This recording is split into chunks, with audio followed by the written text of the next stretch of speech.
妮儿，对不起，我不太会。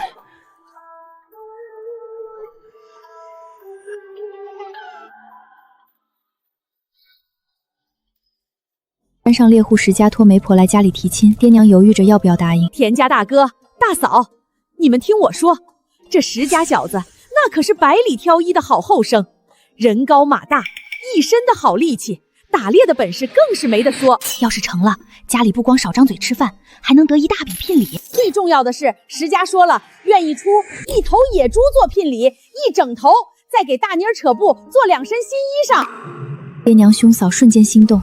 嫂子嫁进来1年多没生娃，就是因为吃不1整头野猪。我的天，那换成粗粮，配上咸菜，够咱们家吃上1整年了。1整年？那这事儿就这么说定了。改日我让石定把野猪扛来，就算下聘。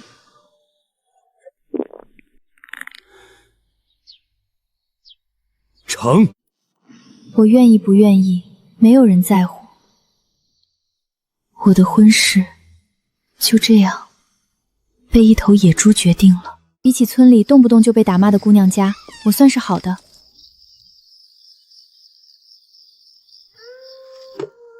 大妮儿，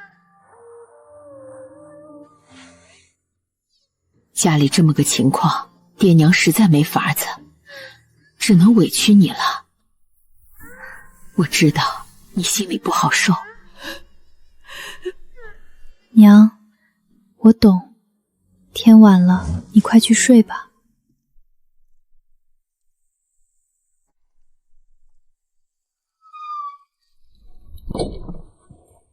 哪个姑娘家没个美梦，想嫁个识文断字的如意郎君，不用多富贵，只要他能与我说说书里的故事，闲时能对坐品茶。可我这样的乡下姑娘，命里注定只能嫁给庄稼汉子，或是山里的猎户，然后继续过这种面朝黄土背朝天的日子，一辈子都看不到头。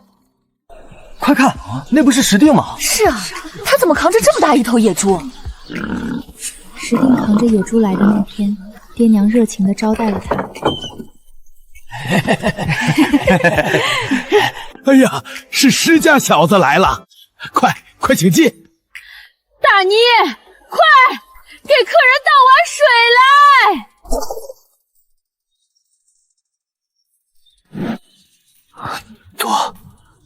多谢。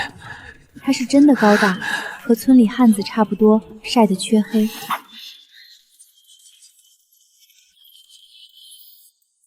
大妮儿，你瞧上他没？这野猪要是收下了，这亲事可就没得反悔了。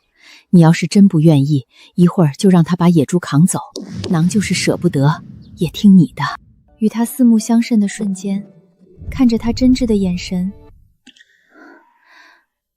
我愿意的。好孩子，好孩子，娘就知道你是个懂事的。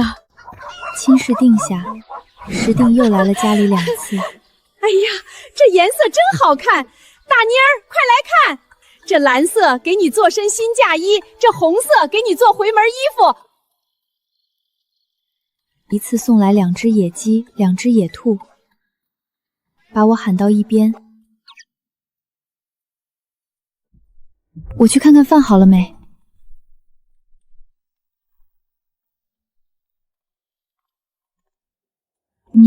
你喊我过来，有事吗？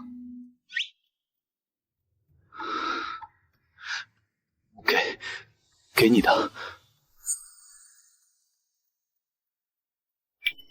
他竟还给我单独准备了礼物吗？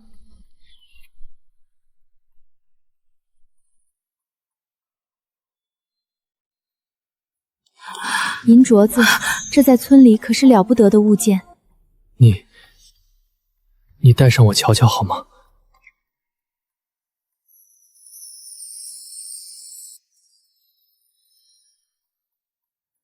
镯子大小竟然刚刚好。好看。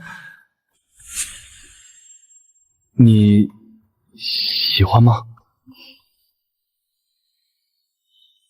喜欢。那等以后攒攒钱，我给你买个金的。金的？我该回去了，你快进屋吧。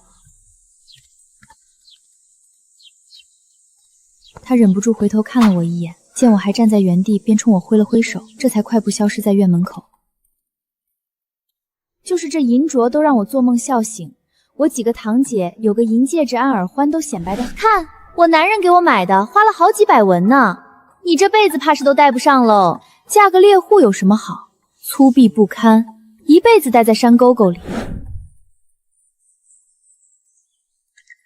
如今我也有了，而且比他们的都好。从今往后，我在他们面前，我再不会被他们轻看、嘲讽、挖苦。与石定在8月初2成亲，我家没有大办，也办不起。娘把攒了许久的棉花给我做一床棉被，嫂子还摔摔打打。其他嫁妆除了2身没有补丁的旧衣，2双我自己做的布鞋，一个木箱子便没了。娘说，石家没给彩礼，只送了头野猪，连像样的婚宴都办不起，日子怕是不好过。哥哥嫂子也嫌嫁妆寒酸，丢了田家的脸，可脸面值几个钱，能填饱肚子吗？妮儿，抓紧了，就快到了。哎呦，石定这小子力气就是大，新娘子有福气喽！可不是嘛，这山路我空手走都喘，他还能背个人。他确实高大有力气，只要不懒，日子总会过起来。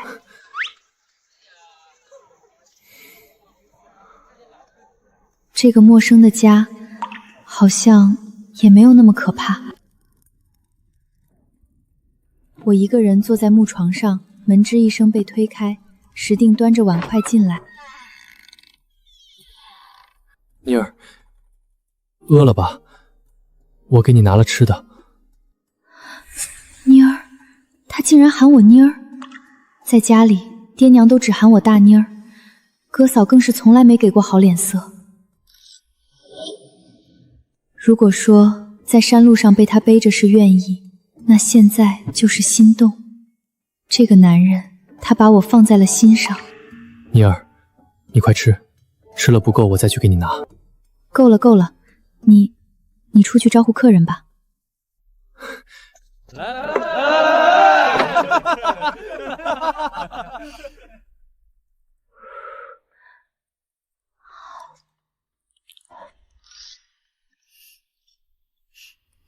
我吃着饭，也跟着笑起来。夜稍深，他拎着个水桶进来，我想着接下来的洞房花烛夜，脸又烫又红。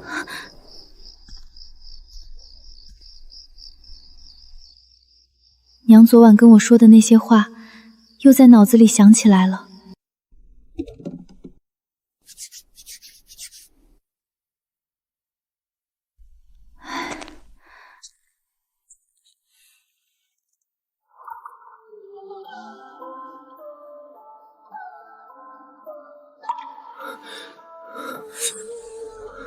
妮儿，对不起我不太会。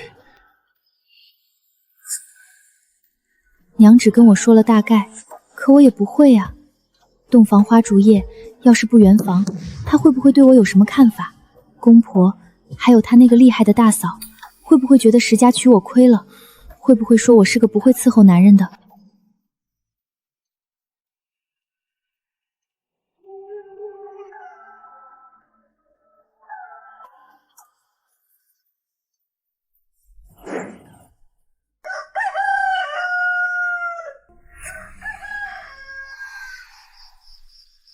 田大妮，你个懒骨头，太阳都晒屁股了还不起床？这是谁家的新媳妇儿？太阳都晒到屁股了还不起床洗衣做饭，真是开了眼了！当我们石家是养懒婆子的地方吗？这是在说我在娘家时天不亮就得起来干活，嫁过来的第一天就被人指着鼻子骂懒，真是没脸见人了。我得起来。别理他。可是她是你大嫂。我知晓他为何要闹，你睡你的，有我。妮儿，我不会让你受委屈的。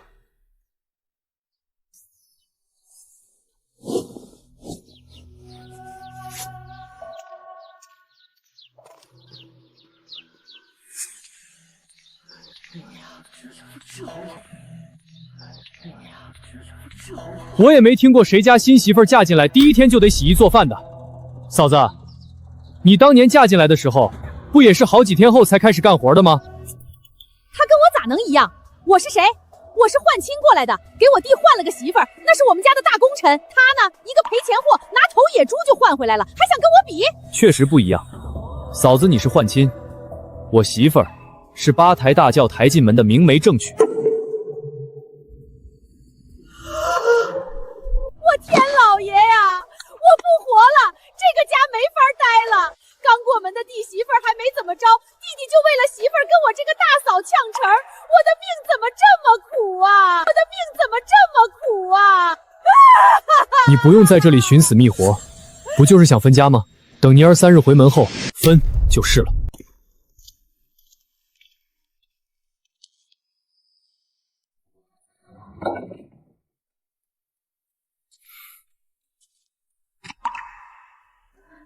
相公，刚才那是大嫂。别理他。你要分家，我愿意听你的。分家也好，咱们自己管自己，正好可以甩开膀子，好好干活攒钱。妮儿，你先听我说完。这件事没你想的那么简单。这件事没你想的那么简单。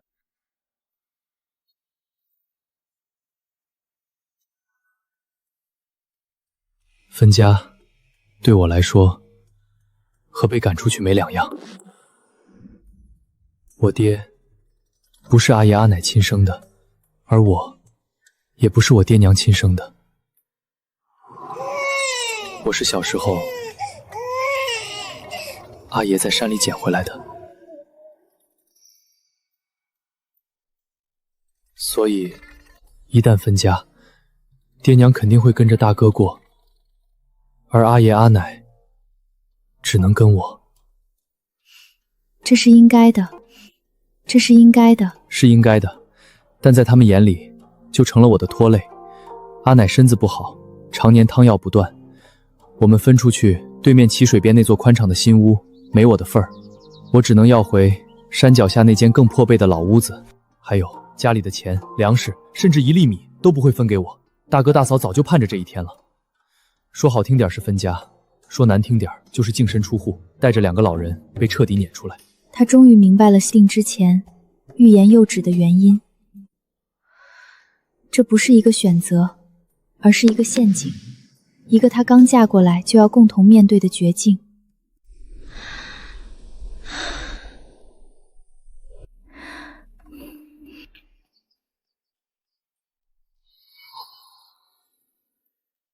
你不会让我饿着冻着的，对吧？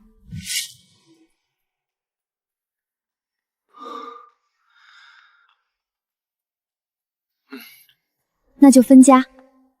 爷奶，我和你一起孝顺，让他们安度晚年。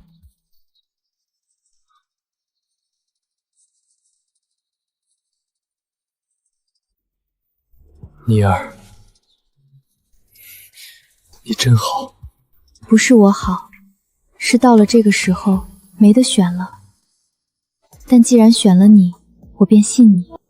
等出屋子，我才知道新屋老屋的区别。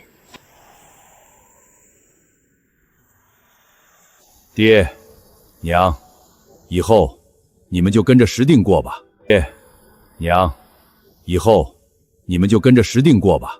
当年你们把我从路边捡回来养大，如今我把你们捡回来的石定也养大了，还给他娶了媳妇，算是一报还一报，咱们两清了。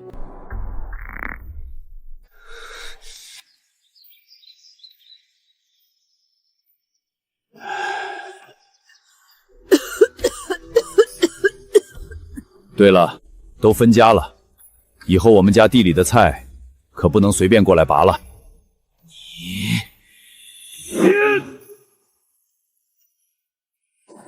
相公，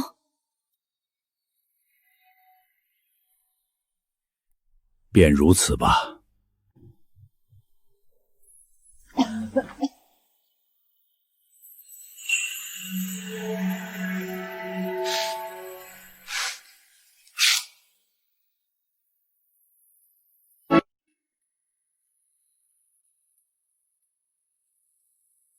心里不是没有准备，但亲眼所见还是一阵心酸。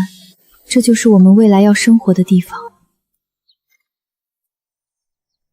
进去吧，以后这里就是咱们的家了。堂屋里光线昏暗，家具只有一张缺了腿、用石头垫着的破桌子和几条长凳。都分家了，规矩不能乱。阿定媳妇儿，过来给我和你阿奶敬茶。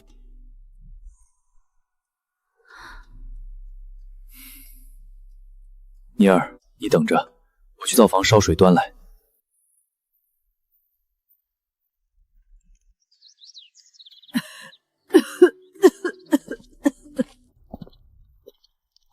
家里没茶叶，委屈你了。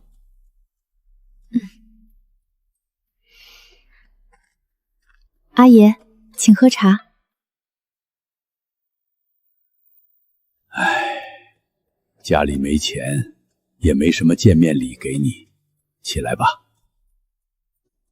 阿奶，请喝茶。孩子，家里穷，这个不是啥值钱的东西，就是个念想，你收着。阿奶，这太贵重了，我不能要。谢谢阿奶，虽然不懂玉，但那温润的光泽在昏暗的屋子里仿佛带着光。这个家以后就交给你和阿定了。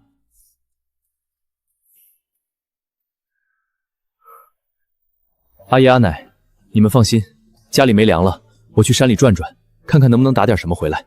我跟你一道去。这个家虽然一无所有，却有了最珍贵的温情。目前这个情况，可容不得我娇柔造作，啥也不做。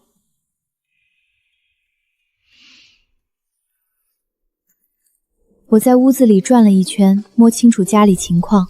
2间屋子，一间堂屋，一间暗屋，一间灶房。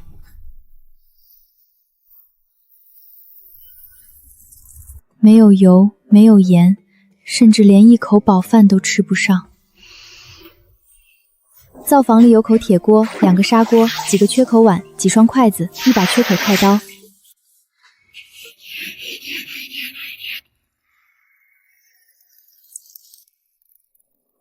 我想着早上到现在连口热饭都没吃上，舀些粗粮熬煮一锅粥。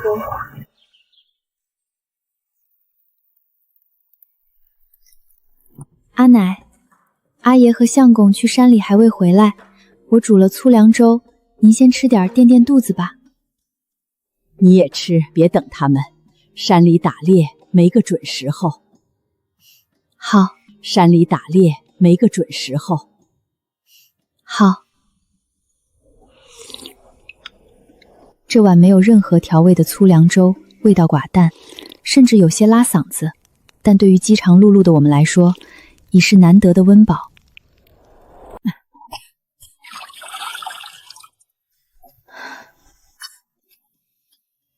饭后，我摸着手腕上的银镯，家里什么都没有，盐、糖、油，什么都缺。等锅里的粥吃完，下一顿还不知道在哪里。要不先卖掉它，换些粮食和盐巴回来。可是，这是他的心意，是我们的定情信物。但日子要过下去，肚子得先填饱，才有力气干活。等将来日子好过了，我一定再把它赎回来。等将来日子好过了，我一定再把它赎回来。阿定媳妇儿，别担忧。阿定是个有本事的，他爹教的打猎功夫，村里没几个比得上。他不会饿着你的，阿奶，我相信他。我信他，也信我自己。锅里的粥已经见底，阿奶在屋里睡着了，一切都安静得让人心慌。突然林里一阵骚动，我赶忙望去，竟是石定他们回来了，并且2人抬着一头巨大的野猪。石定阿爷一身脏污，扛着野猪回来，我快步迎了上去，两人将野猪重重放在地上，扬起灰尘。石定与阿爷在一旁喘着粗气，石定抬头看着我，傻笑起来。石定与阿爷在一旁喘着粗气，石定抬头看着我，傻笑起来。我快步走进灶房，端出仅剩的温热粥底和一盆早已烧好的热水，锅里还有粥，你们快趁热吃了。我还烧了热水，你赶紧洗把脸，洗洗手。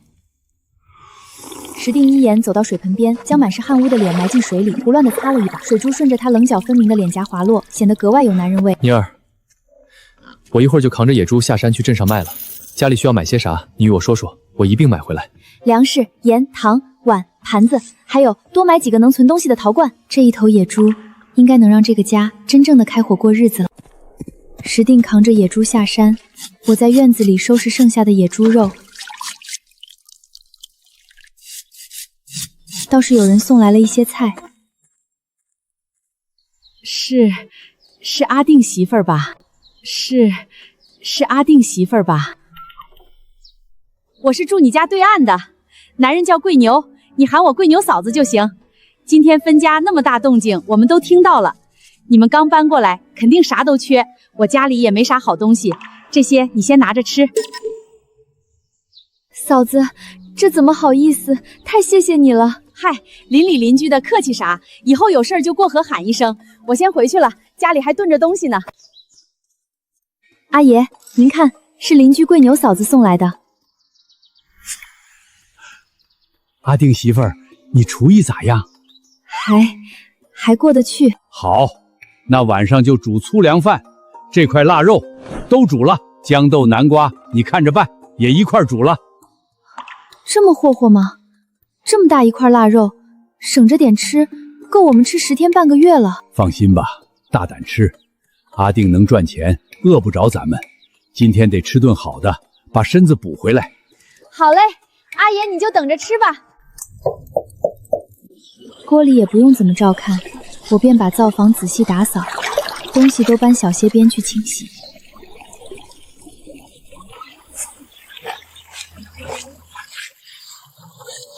哟，真是假干净！有些人呐，就是喜欢做面子活。我闻声看向说话的人，没搭理他。什么人家哟，吃了这顿没下顿的，还好意思煮腊肉，也不怕明儿个一家子老的老，小的小，全都得喝西北风去。我将洗干净的铁锅重重地放在旁边的石头上，冷冷地望向对岸。都分家了，便各扫门前雪，莫管他人瓦上霜。都分家了，便各扫门前雪，莫管他人瓦上霜。嘿，你个小贱蹄子，说两句怎么了？还敢跟我横？我横不横，看对什么人。你我都是嫁进石家的媳妇儿，论理，我该叫你一声嫂子。但你若为老不尊，出口伤人，这声嫂子不叫也罢。我们家吃什么喝什么是我家的事，就不劳你费心了。他显然没想到我会反驳，还跟他撂狠话。欺软怕硬的人最怕别人跟他来狠的。反了你了！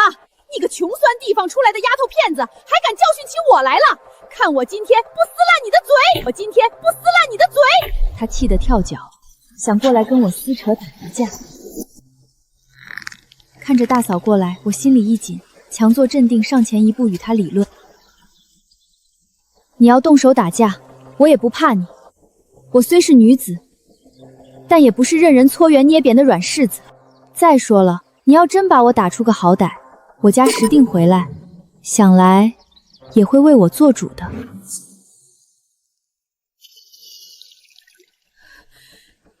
你个贱人，老娘不跟你扯！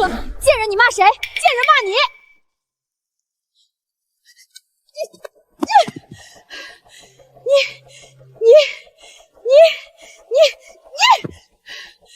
你给我等着！你给我等着！他走远后，我才重重呼出口气。我真没有跟人打过架。出嫁前，娘跟我说，跟小媳妇间吵架不能示弱，该出手的时候还是要出手撕扯，一次示弱，后面会被欺负死。这事儿吧，我还得跟石定说说。如果他大嫂跟我打架，我能不能还手？晚饭爷奶吃的眉开眼笑。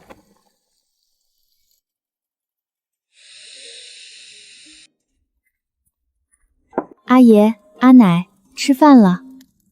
腊肉我炖了很久，很软烂，阿奶您尝尝看能不能咬动。好吃好吃，妮儿啊，你这手艺真不赖。好孩子，有心了，这饭菜做得暖心暖胃。心了，这饭菜做得暖心暖胃。给石定留饭了吗？留了，阿爷放心，我估着他胃口大，留了满满一大碗，连带着一份腊肉都放在锅里温着呢。石定进山打猎，一去就是大半天，饿了可怎么办？等家里粮食宽裕了，得给他做些干粮带着，烙些饼或者做些耐放的馒头。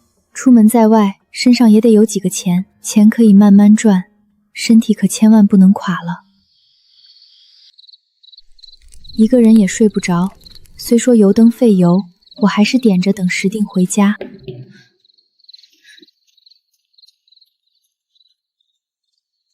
谁？谁？妮儿，是我。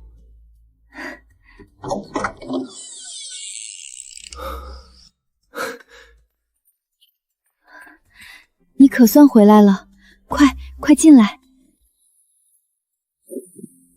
我给你留了饭，在锅里一直温着呢，赶紧先吃饭，吃完我再烧点热水给你好好洗洗，解解乏。好。灶房里，石定在一边吃饭，我整整他买回来的东西。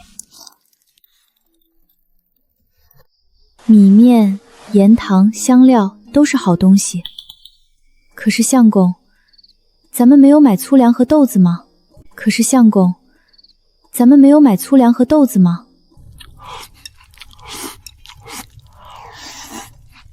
不吃那些，就吃大米白面。媳妇儿，你会咋做就咋做，你放心，我以后打猎不偷懒，肯定多多赚钱。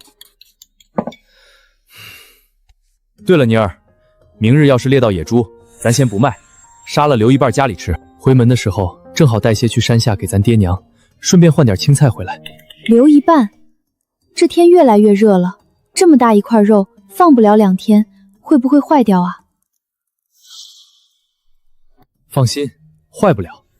你有法子？明儿我带你去个好地方，你就知道了。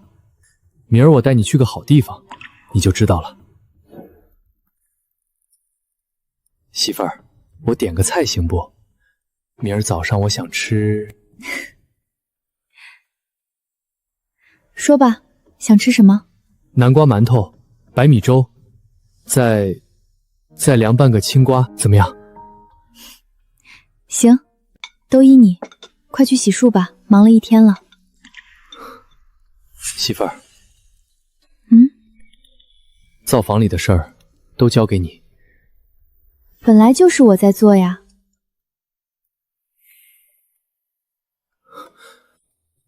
不止，咱们家里的粮食、银钱，全都交给你。从今往后，我们的家全归你管，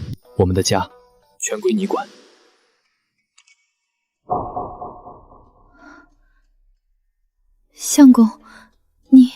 我说真的，我只管打猎赚钱，钱拿回来全都给你，怎么花，怎么存，买什么，不买什么，都你说了算。我相信你。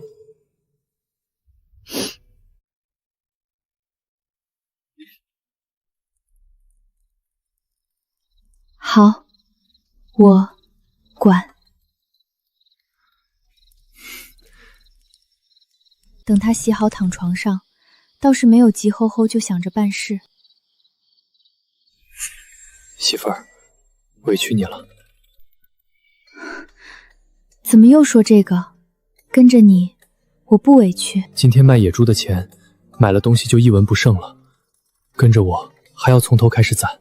相公，你在外头打猎，风吹日晒的，又危险又辛苦，要不是没办法，我还真不愿意你去山里冒这个险。我知道你心里有大壮项，不想一辈子窝在这小山村里。媳妇儿，等咱们攒些钱，搬去镇上或者县城咋样？搬去镇上，县城。去镇上县城自然是再好不过。爷奶年纪大了，有个头疼脑软的，请大夫也方便。以后有孩子了，兴许还能送去读书识字。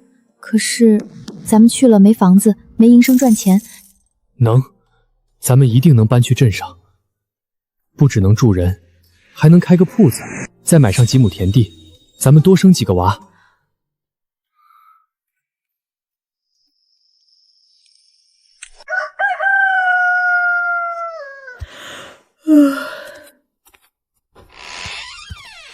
今天得蒸南瓜馒头和红糖馒头，还要给相公准备进山的干粮。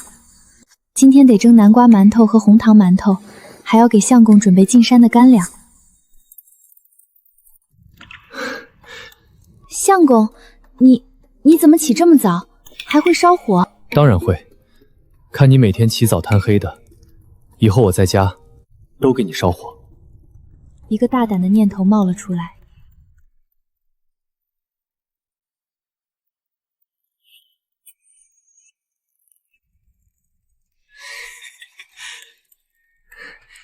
媳妇儿，再亲一口。想得美，离我远点，别耽误我做早饭。嘿嘿，媳妇儿，我以后天天给你烧火。看着这个高大的男人为我蹲在小小的灶台前做着这些琐事，一股难以言喻的甜蜜涌上心头。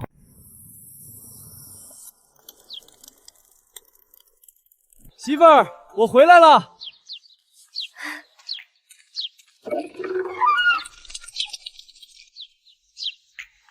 媳妇儿，你看，我说很快就回来吧，就1个时辰。真厉害，这竹鼠可真肥。我一会儿就把它们拾掇出来，你看着烧。相公，鸡炖汤、竹鼠红烧成吗？成，竹鼠多放点辣子，好吃。贵牛哥，铁蛋儿，磨蹭啥呢？快进来啊！哎，石定，不是我说你，弟妹这馒头做的真是没话说，你小子可真有口福。可不是嘛，又香又软，比镇上卖的还好吃。你小子藏着这么好的媳妇儿，可真行啊！那当然，我媳妇儿顶顶好。啧，瞧你那嘚瑟样，也不知道是谁小时候尿裤子，哭着说以后不娶媳妇儿来着。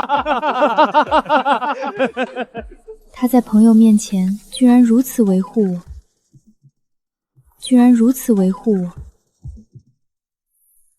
今天别走了，中午就在我家吃，让我媳妇儿给你们露一手，尝尝红烧竹鼠。两位兄长要是瞧得起，就留下来吃饭吧，我饭菜都多做了些。嘿，那感情好，弟妹爽快。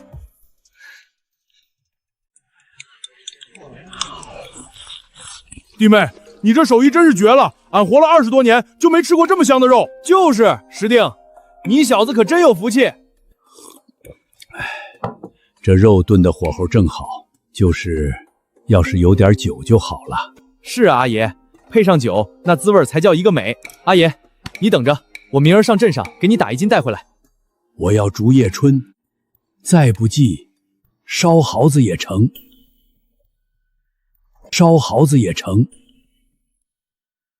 我知道他们为什么看我，是怕我不肯，怕我为了省钱跟石定闹。我不会的，闹赢了又如何？夫妻感情闹没了，爷奶奶心里也添堵。我顺着他的心意，给他面面，他自然会记在心里，待我更好。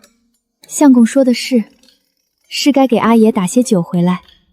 明儿我把铜板给你备好。媳妇儿，水凉，我给你烧热水洗，你歇着。哎，好。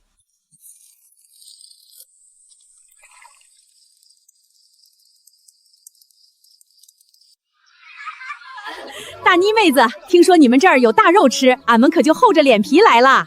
嫂子说哪里话，人多才热闹，快来搭把手。邻里也过来帮忙，还把家里铁锅、陶罐都搬来，炖菜都放外面炖。屋内大锅里正在熬猪油，香得我快都迷糊了。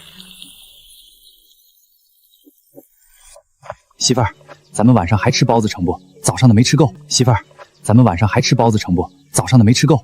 成啊，那吃鲜肉包。鲜肉的好，那需要做什么？你快说，我来做，保证给你办得妥妥的。要些葱提味，还有做馅的猪肉得剁碎了才行。我来剁，这点力气活交给我。嗨，没蒸笼这叫事儿吗？等着，俺加油。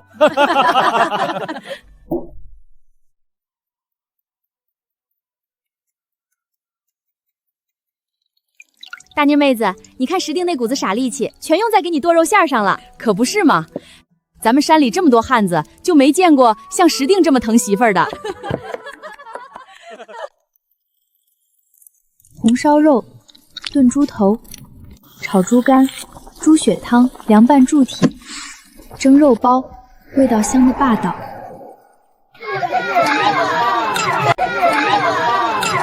媳妇儿，你快吃，这个炖的最烂乎。你也吃，忙了一天了。哭什么哭？没出息的东西，馋死你算了！个天杀的，吃香的喝辣的。顾晴以前在家里都是偷奸甩滑，自己过好日子就不管老的了，真是没良心的白眼狼！老天爷呀，你睁开眼看看吧，可来个雷劈死这不孝不义的狗东西！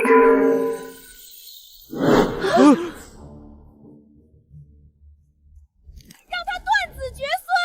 石定丢下手里的活计，朝西对岸走去。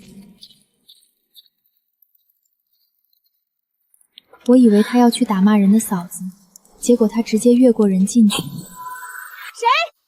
过来了？石定，你个短命鬼，你想干什么？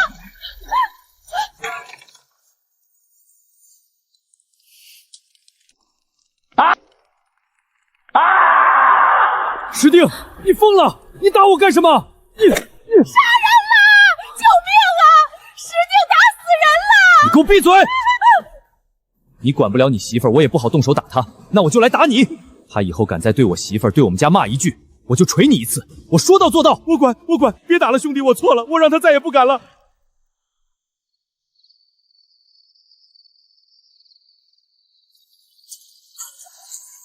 吃，肉要凉了。晚饭就在老屋院子外吃，一人端着一个碗，要吃啥去锅里舀、盆里舀，大人孩子都吃得很珍惜。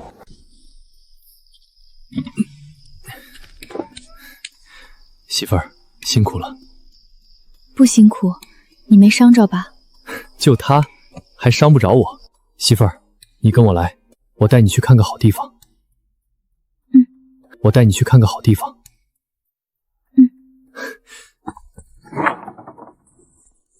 外面凉，山里晚上更冷，穿着。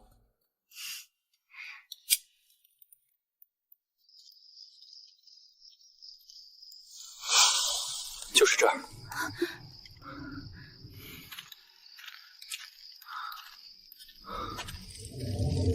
这里怎么这么冷？再往里走走看。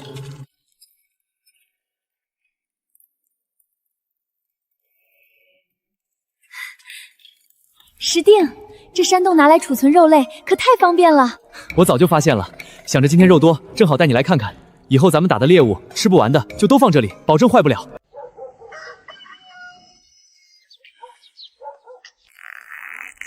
姐夫回来了！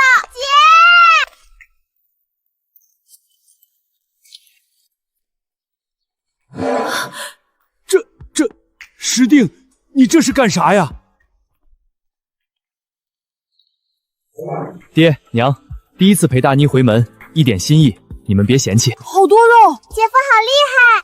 你这孩子太实诚了，来就来，还带这么重的礼，快进屋坐。大妮儿还愣着干嘛？赶紧给你相夫倒水。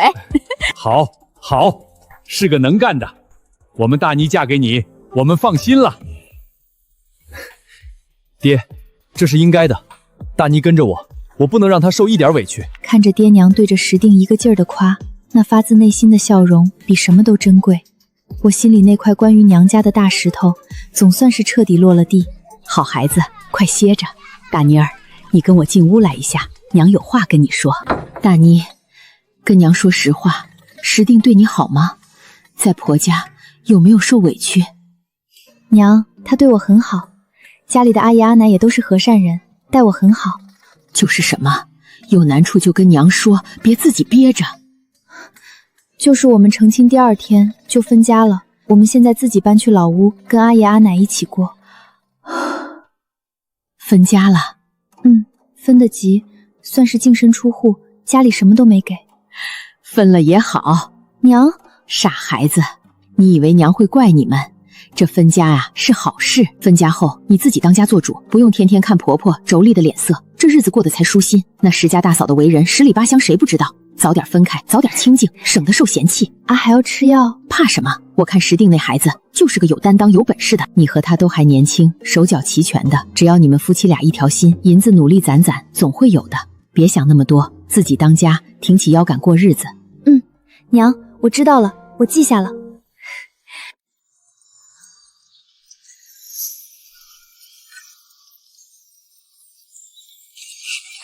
姐，你看那个旗台到位，姐那个花布好漂亮。先跟紧姐夫，办完正事，一会儿带你们逛。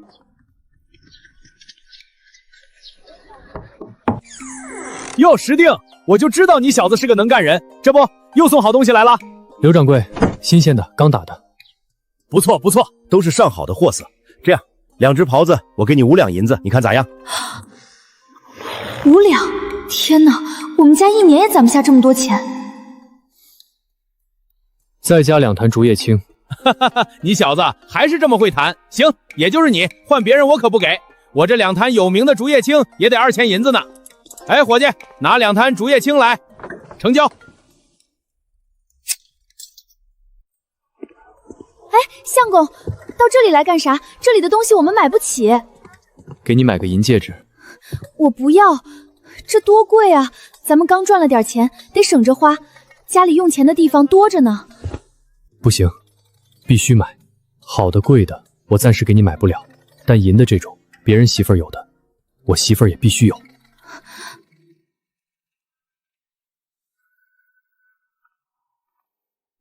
给我们看看银戒指，女士的。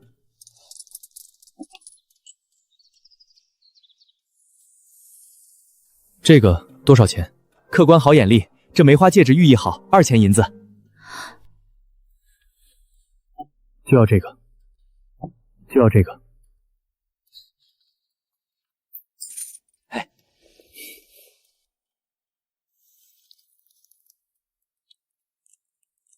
真好看。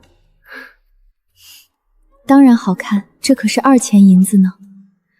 可我心里更明白，最好看的不是这戒指，是这个男人不善言辞却无比滚烫的心意。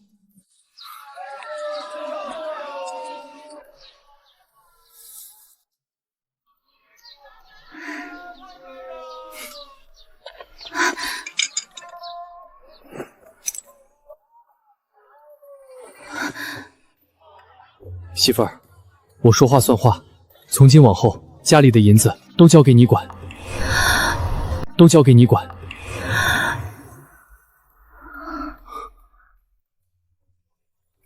刚刚在银楼里头，你怎么不先交给我？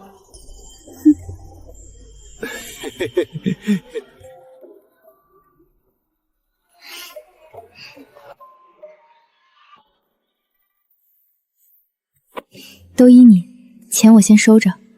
那接下来，咱们去把弟妹叫上，该回去了吧？不急，走走走，先去扯点布，再买点棉花。我看你身上就这几件薄衣裳，入秋天凉了，得先做几件厚实的褂子、棉鞋，等后面再攒了钱，我给你做新棉衣、新棉衣、新棉裤。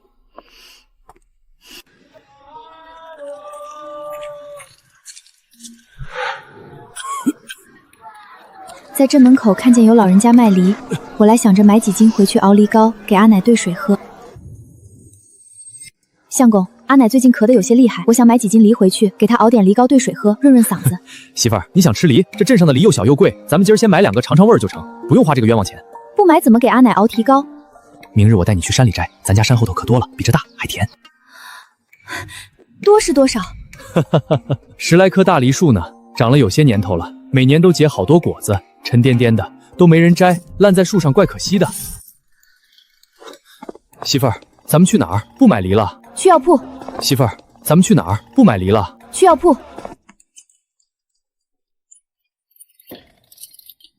姑娘，川泰1两，晨会500文。贵得我心直抽抽，但我还是咬咬牙撑了1两。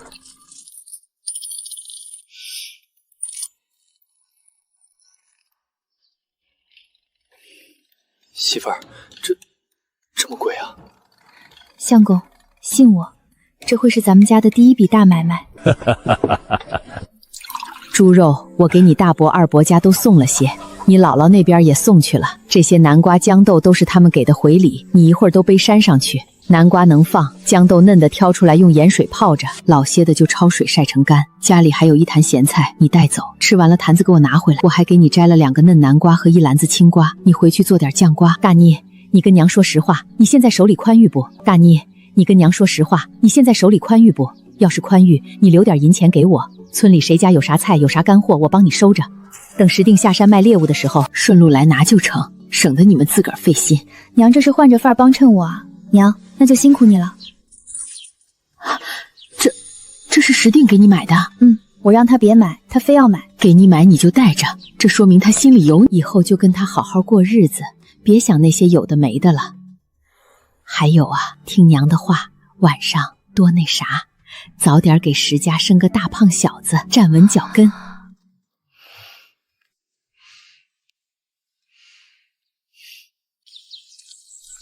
我还去把家里几棵枇杷树叶子都给薅了一杯唾。嫁出去的女儿，胳膊肘还往里拐，跟个贼似的。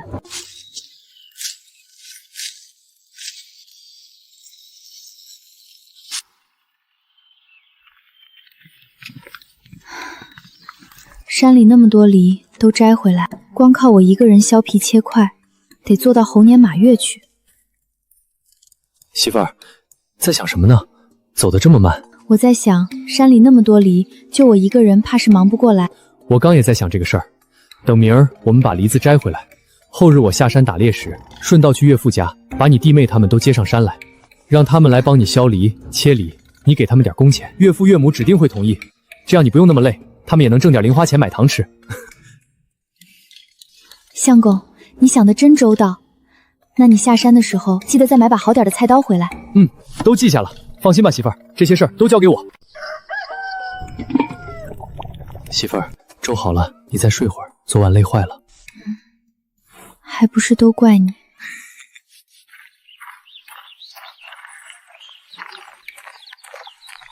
灶上的活我干不了，呛得慌，但摘菜、叠布这些，我还能帮你搭把手。阿奶，我想着先把梨膏熬出来，这次先不放川贝，试一锅，要是成了，下次再加药材。您先喝着试试，要是效果好，剩下的我就拿到镇上去卖卖看。好孩子，你想做什么就尽管放手去做，成了咱们皆大欢喜，就算不成也没什么大不了的。家里有阿定打猎，饿不着。有阿奶撑腰，我一定能成。梨子洗干净，连皮一起切丝。我本想着削皮，但是削皮费时间，索性不削。一锅梨丝大火煮开，转小火煮，直到梨肉煮软烂，梨汁煮出来，放到纱布里拧出汁，挤麻袋梨丝熬汤，最后满一锅。锅里文火慢慢熬煮，慢慢搅，成了。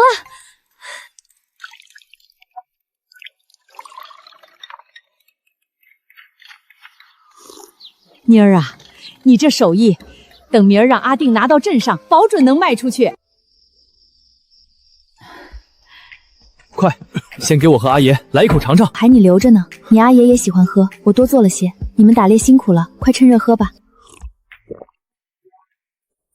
好喝，真好喝！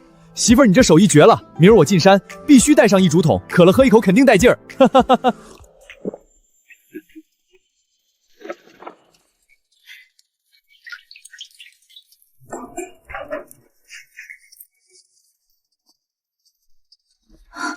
媳妇儿辛苦了。